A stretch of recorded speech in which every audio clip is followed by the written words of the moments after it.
He told me he couldn't make it. Then I saw him at my favorite restaurant. 70 years. That's how long I waited to celebrate one birthday surrounded by the people I loved most. I called my son with a smile and asked, "Would you like to have dinner with me tonight?" He apologized and said he couldn't make it because of work. I believed him, so I dressed nicely, walked into my favorite restaurant, and froze. There he was, laughing, eating, celebrating, not with coworkers, not with friends, but with his wife and her mother. At that moment, I didn't cry, I didn't argue, but what I did next, left the entire restaurant speechless. Stay until the end, because this wasn't about revenge. It was about self-respect. My 70th birthday wasn't about expensive gifts. It wasn't about cake. It wasn't about presents. All I wanted was one quiet dinner with my son. For years, I had watched him build his own family.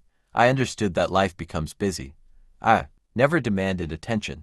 I never complained when holidays became shorter or phone calls became less frequent. So when my birthday arrived, I thought one dinner together wasn't too much to ask. I called him that afternoon. His voice sounded rushed. "Dad, I'm really sorry. I can't make it tonight.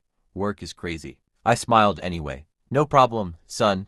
Maybe next week." After hanging up, I sat quietly for a few minutes. Then I decided not to spend my birthday at home. I put on my best jacket and drove to the restaurant where my late wife and I used to celebrate every birthday together. As I walked inside, I immediately recognized my son's laugh. At first, I smiled. Maybe he had finished work early. Maybe he had come to surprise me. But then I looked closer. He wasn't waiting for me. He was already celebrating with his wife and her mother. There was an empty chair, just not for me. For a moment, my heart broke, not because he chose someone else, but because he lied. I could have walked away. I could have caused a scene. Instead, I calmly asked the waiter for the manager. I quietly paid for every table in the restaurant, except theirs. When the guests discovered their meals had already been paid for, people began applauding. Some smiled, some thanked me. The atmosphere became warm and joyful. Then the manager walked to my son's table. "I'm sorry, sir, your table wasn't included." Everyone looked over.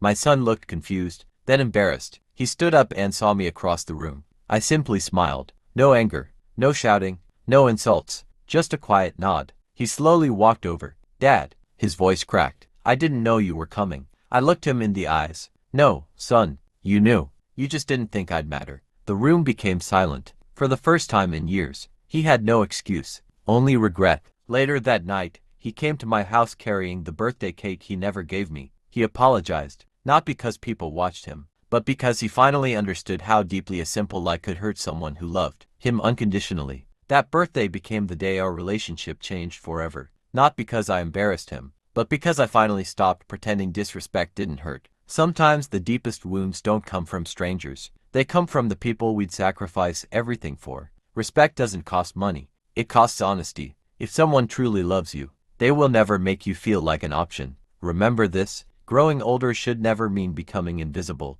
If this story touched your heart, promise yourself one thing: never wait for someone else to make you feel valued.